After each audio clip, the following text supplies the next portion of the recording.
Vamos a hablar del sexenio de Miguel Alemán Valdés. Concluido el periodo de Manuel Ávila Camacho, Ávila Camacho tranquilizó el país, fundó el PRI, le cambió de nombre de nuevo al partido, que fue el Partido Nacional Revolucionario, o el Partido de la Revolución Mexicana, y le puso como nombre Partido Revolucionario Institucional. El primer candidato con estas siglas fue el veracruzano Miguel Alemán Valdés.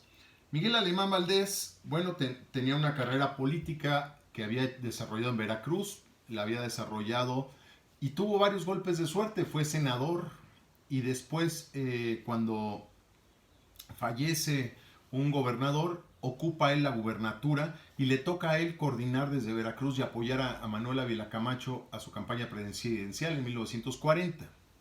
Él fue opositor del hermano de Maximino Ávila Camacho y lo nombra en su sexenio secretario de Gobernación. Cuando viene la grilla, la sucesión para Manuel Ávila Camacho, Miguel Alemán es uno de los que se postulaban. Se postulaba Javier Rojo Gómez, Marte Gómez, don Gustavo Vaz, el canciller Ezequiel Padilla, pero es Miguel Alemán quien obtiene la bendición del presidente saliente y se convierte en el candidato del PRI. Compite contra Ezequiel Padilla, que era el secretario de Relaciones Exteriores, que lo postula el PDM de la derecha, apoyado por fuerzas también del PAN y de otros, y saca el 78% de los votos contra el 20% que saca el otro candidato. ¿Qué pasa durante el sexenio de Miguel Alemán? Primero, es el primer gobernante civil, él es abogado por la UNAM, y él ya no es militar. Y desde entonces no hemos tenido un militar ni por elecciones ni por golpe de Estado en México. Y empieza el desplazamiento de México. Económicamente, en 1946, empieza el despegue de la economía mexicana. Europa está en la posguerra, hay mucha pobreza, y México tiene muchos recursos naturales que aprovecha no solo para exportar los recursos naturales, sino también para empezar a manufacturar y para que haya industrialización en el país. Hay algunos economistas, todos mexicanos, que le llaman el milagro mexicano, que a partir de entonces, del 46, 47, como hasta el 70, 71, México tuvo un crecimiento sostenido económico con desarrollo de infraestructura, universidades, empleos. Se urbanizó mucho México, se pasó mucho de la gente del campo a las ciudades y esto comenzó fuertemente en este periodo de Miguel Alemán. Hubo grandes obras, por primera vez se mete a la infraestructura, empezó haciendo carreteras, caminos, presas. Él fue el que impulsó la ciudad universitaria, CU, para enviar a la Universidad de México, que estaba en diversos edificios en el centro de la ciudad, mandarlos todos a Ciudad Universitaria. Invirtió muchísimo dinero ahí para crear lo que hoy conocemos como CU, los grandes edificios, el campus tan enorme que tiene la UNAM. Él era egresado de la UNAM de Derecho. Construye carreteras, construye por fin bien la México-Acapulco y una serie de construcciones que permiten que haya mucho desarrollo de la infraestructura nacional. A cambio de esto, bueno, pues con esta detonación de la inversión pública, hubo mucha corrupción.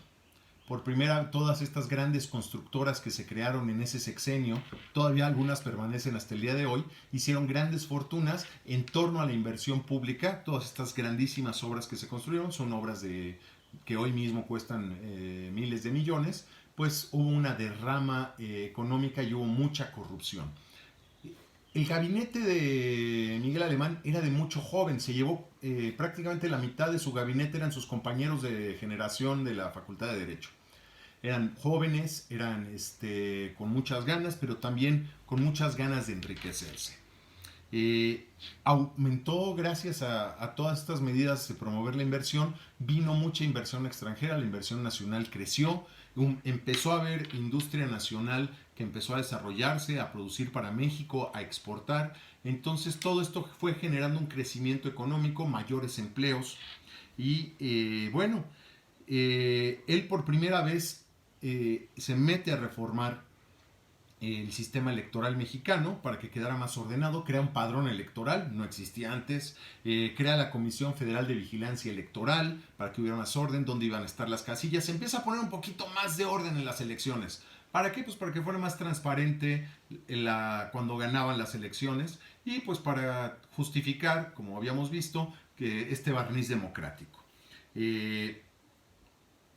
Es muy sólido el sistema político mexicano en este momento, aunque lo apoya el Partido Comunista Mexicano con sus siglas y con su apoyo para que él sea presidente, Miguel Alemán empieza a quitar a la izquierda de todos los ámbitos, ¿no? Todo lo que le sonara izquierda, comunismo, todo eso lo empezó a quitar y empezó a aliarse mucho más con los Estados Unidos. Empieza a acercar más a los sectores, a la CTM, a la CNC, a todos los empieza a acuerpar y a tenerlos más cerca y a darles posiciones, privilegios, y empieza a tener un poder mucho más sólido. Eh, el promedio de edad de su gabinete era de 44 años, como les decía, muy jóvenes, y tenían una serie de altos cargos todos sus compañeros. Viene en estos momentos en el mundo, el periodo, su sexenio corre de 1946 a 1952, es cuando inicia la Guerra Fría. Él no tiene duda, como les decía, y se cuadra con el lado de los Estados Unidos y incluso dice varias veces que el marxismo es incompatible con la realidad mexicana, cosa que tenía mucha razón, y de alguna manera también hace un discurso antiimperialista como para compensar. Se crea el Partido Popular Socialista con Vicente Lombardo Toledano, que es, si es de izquierda, o siempre, en su momento fue de izquierda, pero siempre fue una parte integral del PRI, un partido satélite del PRI. Como hoy Morena tiene al PT y al PES, pues en ese momento el PPS era parte del sistema político del PRI y el PARM, Partido Auténtico de la Revolución Mexicana, eran los partidos satélites del PRI. Le comienzan las primeras protestas sociales después de la revolución, una protesta ferrocarrilera que él ni entiende bien todo, pero la controla. Y aquí es con esta huelga donde surge un líder sindical, se llamaba Jesús Díaz de León, que era totalmente del PRI, era gente totalmente del presidente. Ya estos le decían el Charro Díaz de León, por eso a los líderes sindicales se les llama ahora los líderes charros, líderes que dicen representar a los trabajadores, pero en realidad trabajan para el gobierno y venden al sindicato. Miguel Alemán, todo lo que le sonaba democracia interna dentro del PRI, la reprime. Dice, aquí se mantiene el sistema como es, el presidente manda, nada de andar consultando, nada, yo mando. Cuando quiera consultarles, los consultaré. Miguel Alemán es un tipo que también cambió al país para modernizarlo, pero se le recordó durante mucho tiempo como un presidente que fomentó demasiado la corrupción. Surgieron muchas fortunas alrededor de él, propiamente la familia Alemán, ¿no? Que hoy es dueña de Televisa y de varias cosas más, y se le recuerda mucho por esta meter a México en el siglo XX. ¿No? Se empezaron a ver autos de lujo, Cadillacs, Lincoln, cosas que en la revolución y todo eso no se veían. ¿Por qué? Porque también ya había calles, carreteras, iluminación, energía que empezó a venir. Entonces México se empieza a transformar. Otra cosa que hizo Miguel Alemán fue el turismo.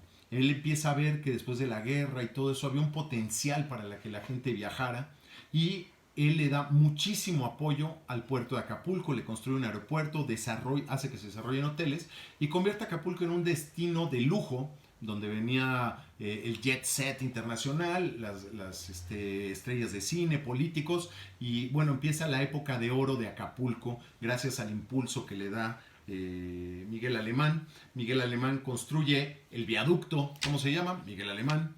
Un multifamiliar que está ahí en el eje 7 en Félix Cuevas, el multifamiliar Miguel Alemán. Hace una serie de obras de infraestructura por muchos lugares, como decía, carreteras, ciudad universitaria, y se le recuerda mucho por las grandes obras, por la gran corrupción y por su juventud.